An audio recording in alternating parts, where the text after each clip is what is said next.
ನಮಸ್ಕಾರ ವಿದ್ಯಾರ್ಥಿಗಳೇ, ವೀಕ್ಷಕರೇ, ನಾನು ನಾಗರಾಜ್ ಕಂಗೆಲ್ಲ ಕನ್ನಡ ಅಮರ ಯೂಟ್ಯೂಬ್ ಚಾನಲ್ಗೆ ಸ್ವಾಗತ. ಬನ್ನಿ ವಿದ್ಯಾರ್ಥಿಗಳೇ, ಈಗಾಗಲೇ ನಾನು ಕನ್ನಡ ಬರವಣಿಗೆ ಬಗ್ಗೆ ಒಂದು ವಿಡಿಯೋ ಮಾಡಿದ್ದೀನಿ.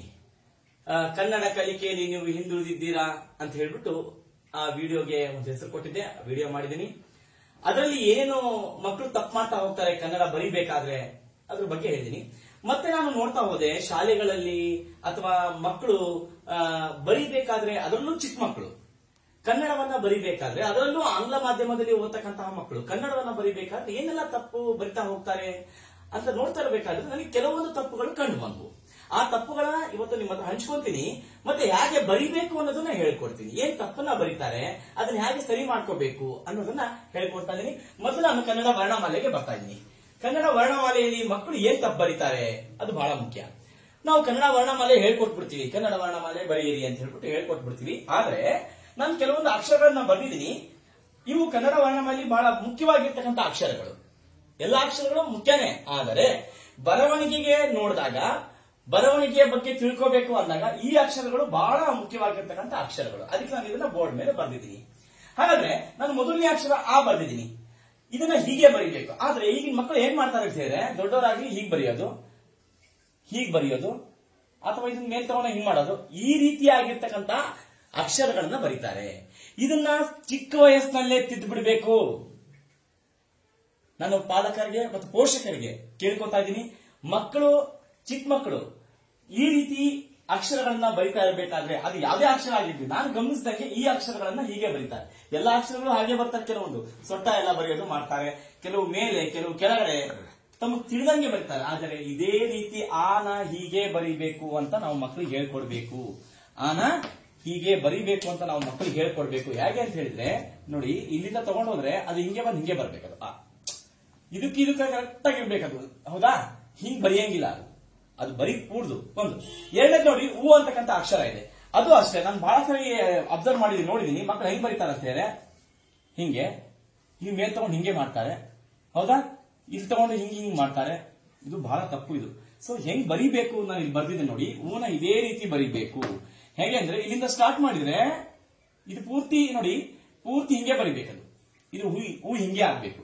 ಇಲ್ಲಿ ಕರೆಕ್ಟ್ ಹೀಗೆ ಕೆಳಗೆ ಹಾಗೆ ಬರಬೇಕು. ಹಿಂಗೆ ಮೇಲೆ ಕೆಳಗೆ ಬರೆಯಂಗಿಲ್ಲ, ಮೇಲೆ ಕೆಳಗೆ ಬರೆಯೋ ಹಾಗಿಲ್ಲ. ಇದು ಹೂ.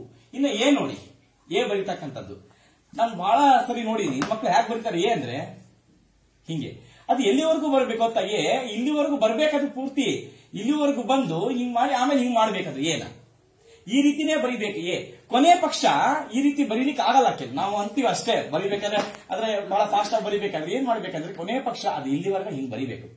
ಈ ತರನ ಬರಿಬೇಕಾದ್ರೆ ನಿಜವಾದ ಸರಿಯಾದ ರೂಪ ಅಂದ್ರೆ ಇದೆ.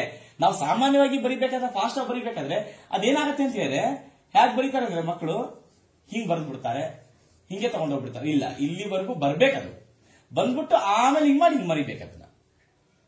ಇದು ಬರೀತಕ್ಕಂಥ ರೀತಿ. ಇನ್ನು ಎ ಅಂತಕ್ಕಂಥದ್ದು ದೊಡ್ಡ ಎ. ಇನ್ನು ನಾನು ಬಹಳ ಮುಖ್ಯವಾಗಿ ಗಮನಿಸಬೇಕಾಗಿರ್ತಕ್ಕಂಥ ಅಕ್ಷರ ಅಂತ ಹೇಳಿದ್ರೆ ಇದು ಐ. ಈ ಅಕ್ಷರವನ್ನ ಯಾರು ಚೆನ್ನಾಗಿ ಬರೀತಾರೆ, ಈ ನಾನು ಒಂದ್ 2-3 ಅಕ್ಷರ ಹೇಳ್ತೀನಿ. ಆ ಅಕ್ಷರವನ್ನ ಯಾರು ಚೆನ್ನಾಗಿ ಬರೀತಾರೆ ಅವರ ಕನ್ನಡ ಬರವಣಿಗೆ ಬಹಳ ಅಂದವಾಗಿರುತ್ತೆ ಅಂತಕ್ಕಂಥ ಅಭಿಪ್ರಾಯ ನಂದು, ಕನ್ನಡ ಶಿಕ್ಷಕನಾಗಿ ಹೇಳೋದಾದ್ರೆ. ನೋಡಿ, ಐನ ಬರೆಯೋದು ನೋಡಿ, ಹಿಂಗ್ ಬರೀತಾರೆ. ಸಾಮಾನ್ಯ ಎಲ್ಲಾ ಮಕ್ಕಳು ಹೀಗೆ ಬರೆಯೋದ್ರಿ, ಅದನ್ನ ಯಾರು ಅಬ್ಸರ್ವ್ ಮಾಡಲ್ಲ. ಅದು ದೊಡ್ಡವರಾಗಿರ್ಲಿ, ಟೀಚರ್ ಆಗಿರ್ಲಿ, ನಾವೇನ್ ಮಾಡ್ಬೇಕು ಅಂದ್ರೆ ಹೀಗೆ ಬರೆಯೋದು.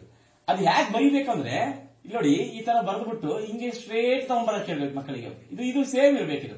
ಬಂದ್ಬಿಟ್ಟು ನೋಡಿ ಹೀಗೆ ಬರಿಬೇಕಿದು, ಇದು ಹೀಗೆ ಬರ್ಬೇಕಿದು. ಇದು ಸ್ಟ್ರೇಟ್ ಆಗಿರ್ಬೇಕು. ಇದಾಗ್ಲಿ ಹೀಗೆ ಬರಿಬೇಕು. ಇದು ಬರಿತಕ್ಕಂಥ ಸರಿಯಾದ ರೂಪ. ಇನ್ನ ನಾನು ಓ ಬರೆಯೋದು ನೋಡಿದೀನಿ. ಮಕ್ಕಳು ಹೆಂಗ್ ಬರೀತಾರೆ ಓ ಅನ್ನೋದನ್ನ ನೋಡ್ತಾ ಹೋಗಿ, ಸುಮ್ಮನೆ ಹಿಂಗ್ ಬರೆದ್ ಬಿಡ್ತಾರೆ. ಇದು ಓ ಅಂತಾನು ಗೊತ್ತಾಗಲ್ಲ, ಬಾ ಅಂತಾನು ಗೊತ್ತಾಗಲ್ಲ. ಅದಕ್ಕೋಸ್ಕರ ಬಾಗು ಮತ್ತೆ ಓಗು ಬಹಳ ವ್ಯತ್ಯಾಸ ಇದೆ. ಅದಕ್ಕೋಸ್ಕರ ಓ ಬರಿಬೇಕಾದ್ರೆ ಇದು ಇಲ್ಲಿಗೆ ಸ್ಟಾಪ್ ಆಗ್ಬಿಡ್ಬೇಕು. ಇದು ಓ ಬರಿತಕ್ಕಂಥ ರೀತಿ. ಇಲ್ಲಾದ್ರೆ ಸ್ವಲ್ಪ ಮೇಲ್ ತಗೊಂಡೋದ್ರೆ ಬಾ ಆಗ್ಬಿಡತ್ತೆ. ಅದು ಬಾ ಅಂತಾನು ಗೊತ್ತಾಗಲ್ಲ, ಓ ಅಂತಾನು ಗೊತ್ತಾಗಲ್ಲ. ಇಷ್ಟು ಬಂದ್ರು ಅದಕ್ಕೆ ಅಲ್ಲಿಗೆ ಸ್ಟಾಪ್ ಮಾಡ್ಬಿಡ್ಬೇಕು. ಇದು ಓ ಬರಿತಕ್ಕಂಥ ರೀತಿ. ಇನ್ನು ಬಹಳ ಮುಖ್ಯವಾಗಿ ಅವು, ನಾನ್ ನೋಡಿದ್ದು ಅವ್ನು ಹೆಂಗ್ ಬರೀತಾರೆ ಗೊತ್ತಾ, ಹೀಗೆ ಎಷ್ಟು ಬಂದು ನೋಡಿ, ಒಂದು ಓ ಬರೆದು ಬಿಡ್ತಾರೆ, ಬರೆದ್ಬಿಟ್ಟು ಹಿಂಗೆ ಓ ಬರೆದು ಬಿಟ್ಟು ಇಲ್ಲಿಂದ ತಗೊಂತಾರೆ, ತಗೊಂಡು 2-3 ಮಾಡ್ತಾರೆ. ಈ ತರ 2 ಕೊಂಬು 3 ಕೊಂಬು ಮಾಡ್ತಾರೆ. ಇದು ತಪ್ಪು ಅಂತಕ್ಕಂಥ ಅಭಿಪ್ರಾಯ ನಂದು. ಅದು ಎಲ್ಲಿ ತಗೊಂಡ್ಬರ್ತಾರೆ ಅಂದ್ರೆ, ಕೆಲವೊಮ್ಮೆ ಹಿಂಗ್ ಮಾಡಿ ಇದನ್ನ ಪೂರ್ತಿ ಇಳಿಸೇ ಬಿಡ್ತಾರೆ. ಇದನ್ನ ಇಷ್ಟು ಬರೆಯೋ ಹಾಗಿಲ್ಲ. ಓ ಮತ್ತೆ ಅವು ಬಹಳ ಮುಖ್ಯವಾಗಿರ್ತಕ್ಕಂಥದ್ದು. ನಾನು ಅವಾಗಲೇ ಓ ಹೇಳಿದೆ. ಈಗ ನೋಡಿ ಅವು ಬರೀತಕ್ಕಂಥದ್ದು ಹಿಂಗ್ ಮಾಡಿದ್ಮೇಲೆ ಇಲ್ಲಿಂದ ತುದಿನ ತಗೋಬೇಕು. ತಗೊಂಡು ಒಂದೇ ಒಂದು ಕೊಂಬು, ಅರ್ಥ ಆಯ್ತು? ಇದು ಒಂದೇ ಕೊಂಬು ತಗೊಂಡ್ಬಿಟ್ಟು ಅದು ಎಲ್ಲಿಗೆ ಇಳಿಸ್ಬೇಕಂದ್ರೆ ಇಲ್ಲಿಗೆ ಇಳಿಸ್ಬಿಡ್ಬೇಕು. ಇದು ಒಂದೇ ತಗೋಬೇಕು, ಎರಡು ಬರೆಯೋ ಹಾಗಿಲ್ಲ. ಕೆಲವರು ಮಾಡ್ತಾರೆ ಹಿಂಗೆ ಹಿಂಗೆ, ಇಲ್ಲಿ ಬರೆಯಂಗಿಲ್ಲ. ಆಕ್ಚುಲಿ ಇದು ಒಂದೇ ಇರೋದಿದೆ, ಒಂದೇ ಬರಬೇಕು ಕೊಂಬು. ಇದು ಅವು ಬರೀತಕ್ಕಂಥದ್ದು. ಇನ್ನ ನಾನು ನೋಡಿದಂಗೆ ಇಲ್ಲಿ ಛ ಬರೆದಿದ್ದೀನಿ.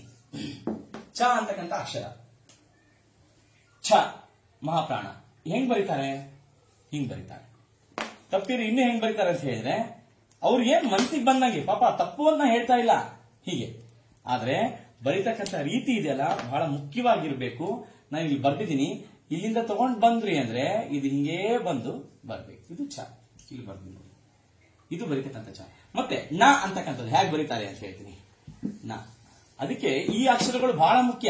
ಯಾರು ಈ ಅಕ್ಷರಗಳನ್ನ ಸರಿಯಾಗಿ ಕಲ್ತಿರ್ತಾರೋ ಅವರ ಅಕ್ಷರ ಅಥವಾ ಅವರ ಅಕ್ಷರ ಬರವಣಿಗೆ ಬಹಳ ದುಂಡಾಗಿರುತ್ತೆ ಅನ್ನೋದ್ರಲ್ಲಿ ಅನುಮಾನನೇ ಇಲ್ಲ, ಅನುಮಾನನೇ ಇಲ್ಲ. ಇಲ್ಲಿ ನೋಡಿ, ನ ಹಿಂಗೆ ಹಿಂಗೆ, ಅದಕ್ಕೋಸ್ಕರ ನ ಅಂತಕ್ಕಂಥ ಅಕ್ಷರ ಹೀಗೆ ಬರೀಬೇಕು. ಕ್ಲೀನ ತಗೊಂಡ್ ಬಂದಾಗ ಇದು ಮಧ್ಯಾಹ್ನ ಬರಬೇಕು. ಮತ್ತೆ ಇಲ್ಲಿ ಒಂದೇ ತರ ಮಾಡ್ಬೇಕು. ಕೆಲವೊಂದ್ಸರಿ ಹೆಂಗ್ ಮಾಡ್ತಾರೆ ಗೊತ್ತಾ, ಇಲ್ಲೊಂದು ತಗೊಂಡಿರ್ತಾರೆ ಕೆಲವೊಂದು ಹಿಂಗೆ. ಇದು ತಪ್ಪಿದು. ಅದಕ್ಕೋಸ್ಕರ ಇಲ್ಲಿ ಒಂದ್ಸರಿ ಕೊಟ್ರಿ ಅಂದ್ರೆ ಎರಡನೇ ಸರಿ ಪೂರ್ತಿ ಇಳಿಸ್ಬಿಡ್ಬೇಕು. ಇಲ್ಲಿ ಇದು ನಾ ಬರೀತಕ್ಕಂಥ ರೀತಿ. ಇನ್ನ ಯಾರಿಗೆ ಶ ಅಂತಕ್ಕಂಥದ್ದು ಕರೆಕ್ಟ್ ಆಗಿ ಬರೀಲಿಕ್ಕೆ ಬರ್ತದೆ, ನಾ ಹೇಳಿದೆ ಅವರ ಅಕ್ಷರ ಬಹಳ ದುಂಡಾಗಿರುತ್ತೆ ಅಂತಕ್ಕಂಥದ್ದು. ಬನ್ನಿ ನೋಡಿ ತೋರಿಸ್ತಾ ಹೋಗ್ತೀನಿ. ಈ ಶ ಇದೆಯಲ್ಲ ಹೆಂಗ್ ಬರೀತಾರೆ, ಸಿ ಹಿಂಗೆ ಶ ಬರೀತಕ್ಕಂಥದ್ದು ಕೆಲವೊಂದ್ಸರಿ ಹಿಂಗೆ. ಅದಕ್ಕೋಸ್ಕರ ಬರವಣಿಗೆ ಅಂತಕ್ಕಂಥದ್ದು ಬಹಳ ಮುಖ್ಯ. ಯಾಕೆ ನಾನು ಪದೇ ಪದೇ ಹೇಳ್ತೀನಿ, ಕನ್ನಡದಲ್ಲಿ ಬಹಳ ದುಂಡು ಬರೀಬೇಕು ಅಂದ್ರೆ ಈ ಅಕ್ಷರಗಳು ಮೊದಲು ಬಂದಿರಬೇಕು. ಈ ಅಕ್ಷರಗಳನ್ನು ಯಾರು ಕರೆಕ್ಟ್ ಆಗಿ ಬರೀತಾರೋ ಸೊ ಇಲ್ಲಿ ಮೇಲೇನೆ ಬರ್ಬೇಕದು. ಪೂರ ತಗೊಳ್ಳಿ, ಹಿಂಗೆ ತಗೊಂಡು ನೋಡಿ ಹೀಗೆ ಬರೆದಿರ್ಬೇಕು, ಹೀಗೆ.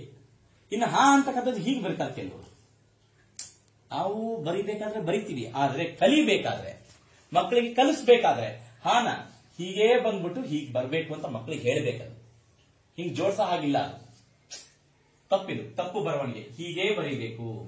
ನನ್ನ ಪ್ರಕಾರ ಹೇಳೋದಾದ್ರೆ ಯಾರಿಗೆ ಎ ಅಂತಕ್ಕಂಥ ಅಕ್ಷರ, ಯಾರಿಗೆ ಐ ಅಂತಕ್ಕಂಥ ಅಕ್ಷರ, ಅವು ಮತ್ತೆ ಶ, ಈ ನ, ಈ ಅಕ್ಷರಗಳನ್ನ ಯಾರು ಸರಿಯಾಗಿ ಬರೀತಾರೆ ಅವರ ಬರವಣಿಗೆ ಬಹಳ ದುಂಡಾಗಿದ್ದೇ ಇರತ್ತೆ, ಇರಲೇಬೇಕು.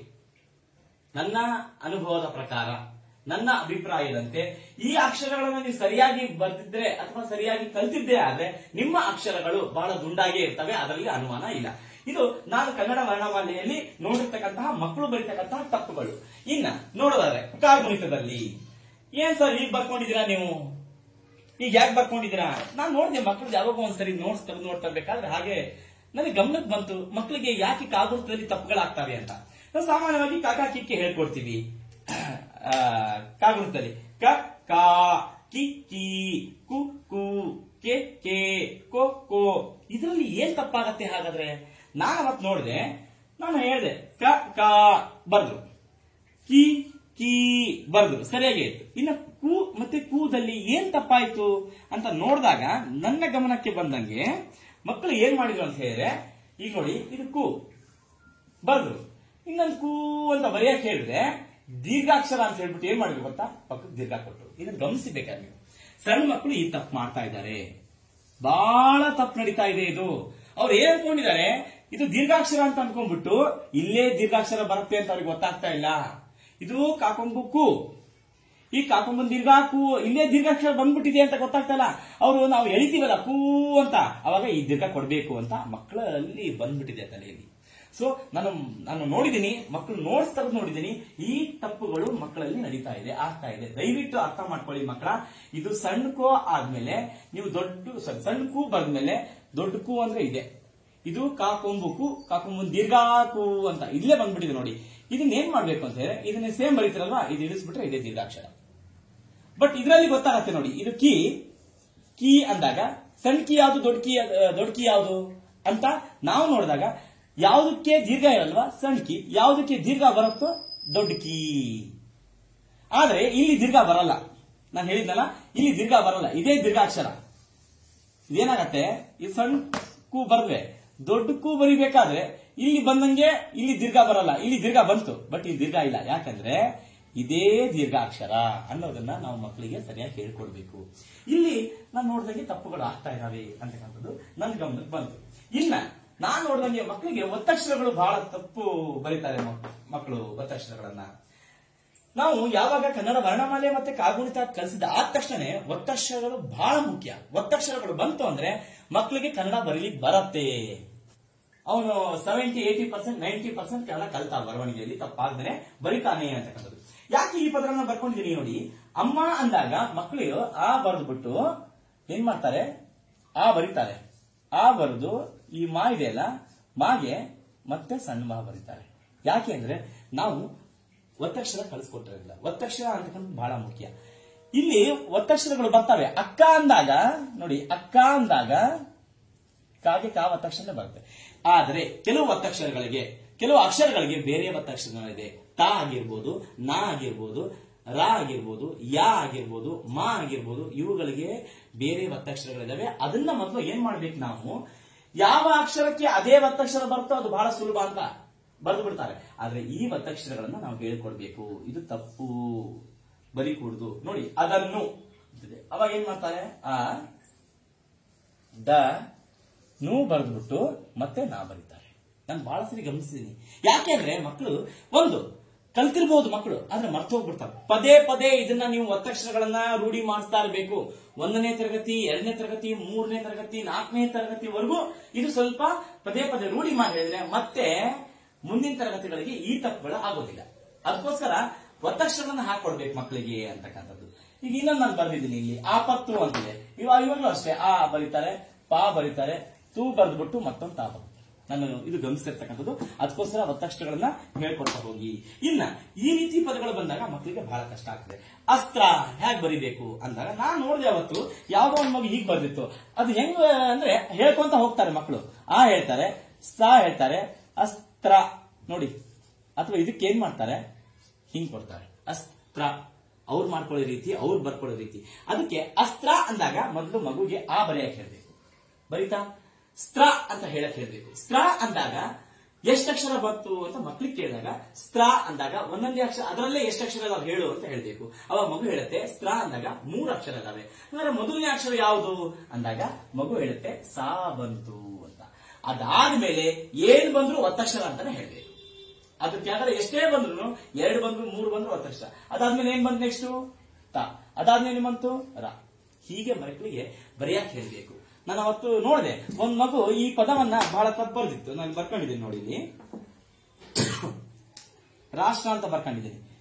ಹಿಂಗ್ ಬರ್ದಿತ್ತು, ರಾಷ್ಟ್ರ ಅಂತ ಬರ್ದ್ಬಿಟ್ಟು ಹೀಗ್ ಬರ್ದಿತ್ತು. ಮಕ್ಕಳಿಗೆ ಏನ್ ತಪ್ಪಾಗ್ತದೆ, ಇದು ರಾಷ್ಟ್ರ ಓದೋದು ನೋಡಿ, ರಾಷ್ಟ್ರ. ಇದು ಯಾಕೆ ಅಂದ್ರೆ ನಾವು ಮಕ್ಕಳಿಗೆ ಉತ್ಲೇಖನ ಹೇಳ್ಕೊಡ್ಬೇಕಾದ್ರೆ, ಉತ್ಲೇಖನ ಕೊಡ್ಬೇಕಾದ್ರೆ ಇಂತಹ ಪದಗಳನ್ನ ಸಪರೇಟ್ ಆಗಿ ಬರ್ಸ್ತಾ ಹೋಗ್ಬೇಕು. ಸರಳ ಪದಗಳ ಬೇರೆ.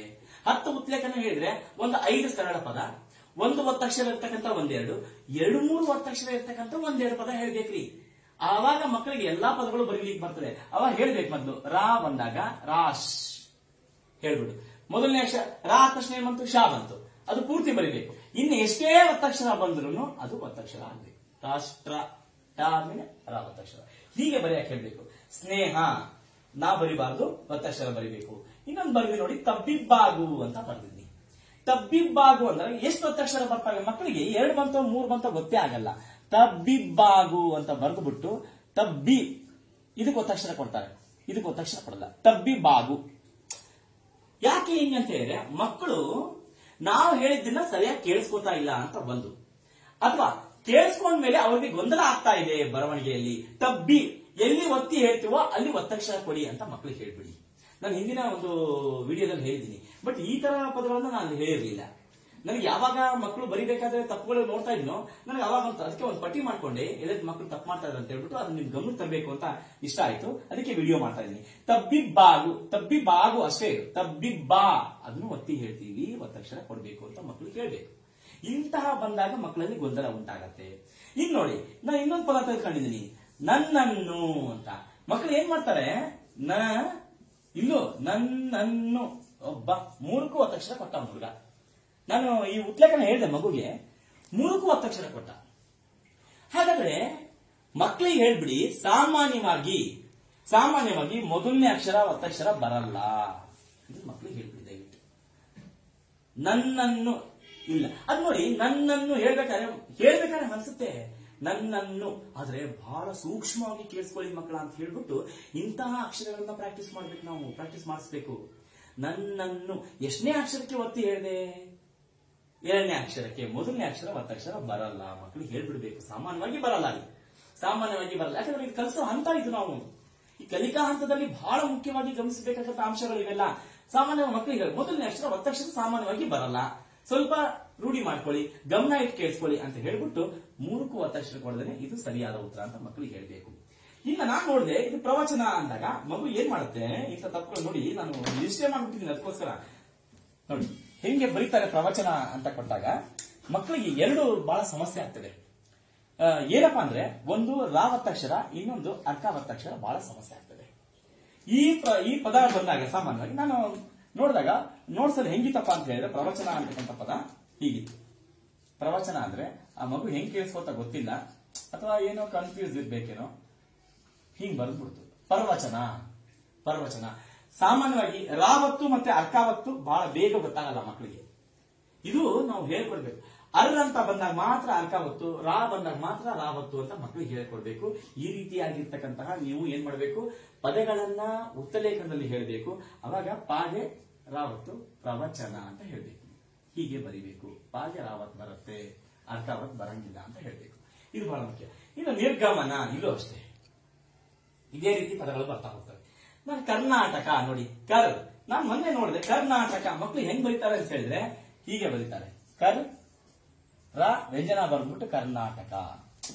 ನೋಡಿ, ಕರ್ನಾಟಕ ಅರ್ ಬಂತಂದ್ರೆ ಅರ್ಕಾವತ್ ಕೊಡ್ಬೇಕು ಅಂತ ಮಕ್ಕಳಿಗೆ ಹೇಳ್ಬೇಕು ನೀವು ಇಲ್ಲಿ. ಈ ರೀತಿ ಆಗಿರ್ತಕ್ಕಂಥ ತಪ್ಪುಗಳು ಒತ್ತಕ್ಷರದಲ್ಲಿ ನಾನು ನೋಡ್ದಂಗೆ. ಹಾಗಾದ್ರೆ ಇನ್ನು ಕೆಲವು ತಪ್ಪುಗಳು ನೋಡ್ತಾ ಹೋಗೋಣ.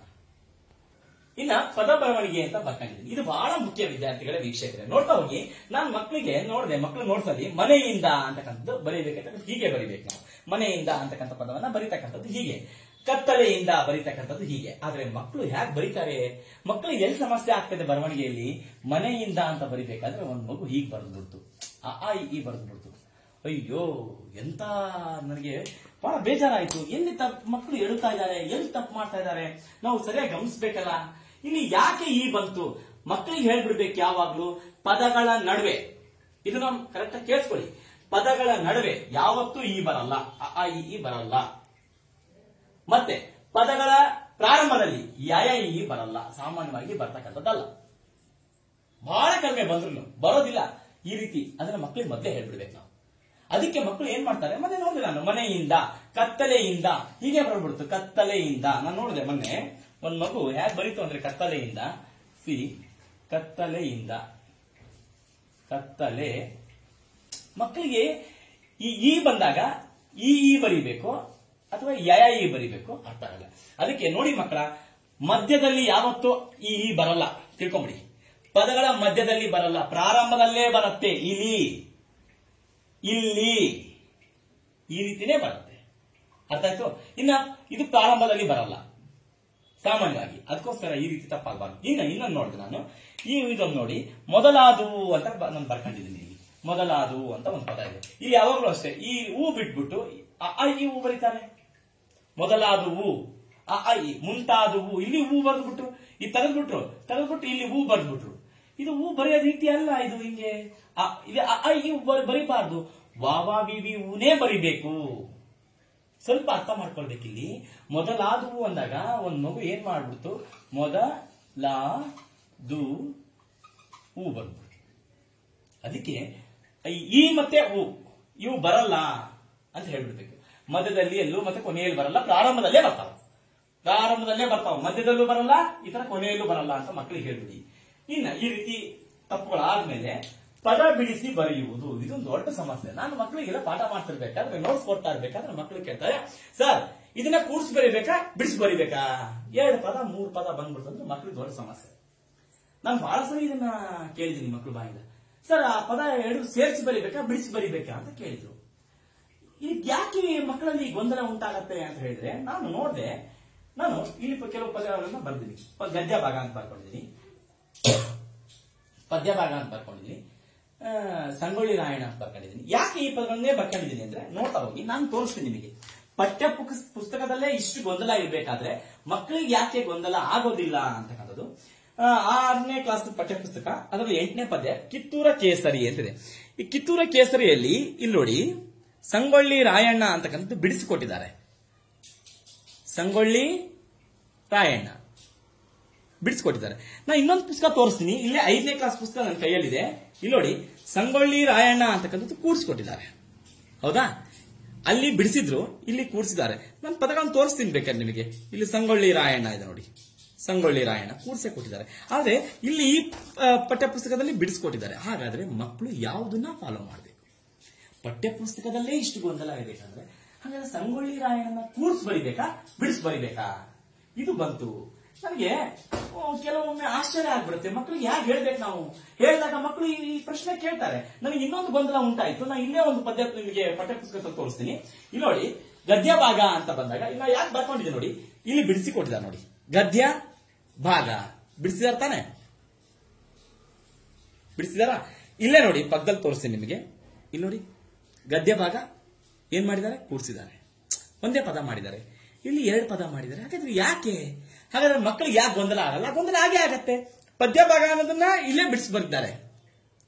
ನೀವು ಇಷ್ಟಲ್ಲೇ ನೋಡಿ, ಪದ್ಯ ಭಾಗಕ್ಕೆ ಬಿಡಿಸಿದ್ದಾರೆ, ಪದ್ಯ ಬೇರೆ ಭಾಗ ಬೇರೆ ಮಾಡಿದ್ದಾರೆ, ಮಧ್ಯೆ ಗ್ಯಾಪ್ ಕೊಟ್ಟಿದ್ದಾರೆ.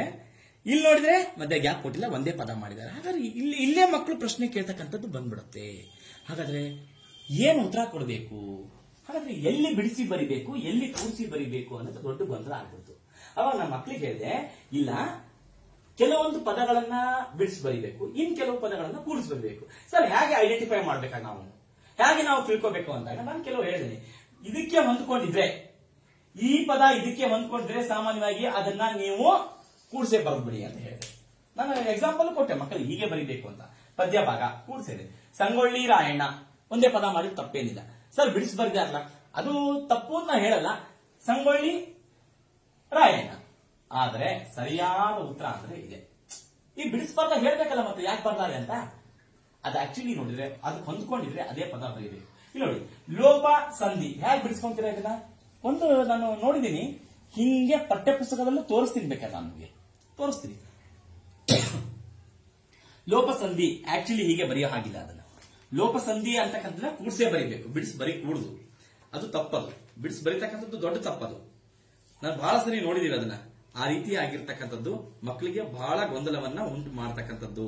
ಆದ್ರಿಂದ ನಾವು ಮಕ್ಕಳಿಗೆ ಹೇಗೆ ಹೇಳ್ಬೇಕಂಗಾರೆ, ಇನ್ನೂ ಗೊಂದಲವನ್ನ ಉಂಟು ಮಾಡ್ತಕ್ಕಂಥ ರೀತಿಯಲ್ಲಿ ಮಕ್ಕಳಿಗೆ ಹೇಳಿದ್ರೆ ಮಕ್ಕಳು ಬರೆಯೋದು ಹೇಗೆ, ಕಲಿಯೋದು ಹೇಗೆ, ಇಂಥದನ್ನ ನಾನು ಬಹಳ ಸರಿ ನೋಡಿದೀನಿ. ನಾನು ನೋಡ್ತಾ ಹೋಗಿ ಇಲ್ಲಿ ಆದೇಶ, ಅದೇ ರೀತಿ ನೋಡ್ತಾ ಹೋಗಿ ಇಲ್ಲಿ ಆದೇಶ ಸಂಧಿ ಅಂತ ಬರ್ಕೊಂಡಿದ್ದೀನಿ. ಕೆಲವೊಮ್ಮೆ ಏನಾಗತ್ತೆ ಅಂತಂದ್ರೆ, ನಾನು ಬಹಳ ಸರಿ ನೋಡಿದೀನಿ ಟೆಕ್ಸ್ಟ್ ಬುಕ್ಸ್ ನಲ್ಲೆಲ್ಲ, ಗ್ರಾಮರ್ ಬುಕ್ ನಲ್ಲಿ, ಟೆಕ್ಸ್ಟ್ ಬುಕ್ಸ್ ನಲ್ಲಿ ಆದೇಶ ಅಂತ ಬರ್ದ್ಬಿಟ್ಟು, ಆದೇಶ ಅಂತ ಬರೆದು ಗ್ಯಾಪ್ ಕೊಟ್ಟು ಸಂಧಿ ಕೊಟ್ಟಿದ್ದಾರೆ. ಇದು ತಪ್ಪಿದೆ. ಆಗಮ ಸಂಧಿ, ಆದೇಶ ಸಂಧಿ ಯಾವಾಗಲೂ ಒಂದೇ ಪದ ಆಗಿರ್ತವೆ. ಸ್ವಲ್ಪ ಇದನ್ನ ನೆನಪಿಟ್ಕೊಳ್ಳಿ. ಇನ್ನು ಅನುಸ್ವಾರ, ನಾನು ಮಕ್ಕಳು ನಾವು ಡಿಕ್ಟೇಷನ್ ಹೇಳಿದಾಗ, ಉತ್ಲೇಖನ ಹೇಳಿದಾಗ ಯಾವ ತರ ಮಕ್ಕಳು ಬರೀತಾರೆ ಅಂದ್ರೆ, ಅನಂತ ಅಂತ ಬಂದಾಗ ಮಕ್ಕಳು ನೋಡಿ ಇಲ್ಲೇನೆ 0 ಬರ್ದ್ಬಿಟ್ಟು ಅನಂತ. ಇದು ನಾವು ಅಬ್ಸರ್ವ್ ಮಾಡ್ತಾ ಇಲ್ಲ ಅಂತಕ್ಕಂಥದ್ದು. ನಾವು ಮಕ್ಕಳಲ್ಲಿ ಏನ್ ತಪ್ಪಾಗ್ತಾ ಇದೆ, ಯಾಕೆ ತಪ್ಪು ಬರೀತಾರೆ? ಬರೀ ಒಂದು ಅನುಸ್ವಾರ ಬಂದ್ರೆ ಹಿಂಗೆ, ಇದು ಸರಿಯಾದ ಉತ್ತರ. ಮಕ್ಕಳು ಇಲ್ಲೇ ಏನ್ ಮಾಡ್ತಾರೆ, ತಪ್ಪು ಬರ್ದು ಬಿಡ್ತಾರೆ, ಇಲ್ಲೇ 0 ಕೊಟ್ಬಿಡ್ತಾರೆ, ತಪ್ಪದು. ಇನ್ನು ಆನಂದದಿಂದ 2 ಬಂದಾಗಂತೂ ಎಷ್ಟು ತಪ್ಪು ಬರೀತಾರೆ ಅಂದ್ರೆ ನೋಡಿ, ಎಲ್ಲೆಲ್ಲಿ ಕೊಡ್ಬೇಕು ಅವರಿಗೆ ಮಕ್ಕಳಿಗೆ. ಇಲ್ಲಿ ನೋಡಿ ಆನಂದ ಮಕ್ಕಳು ಬರೆಯೋದು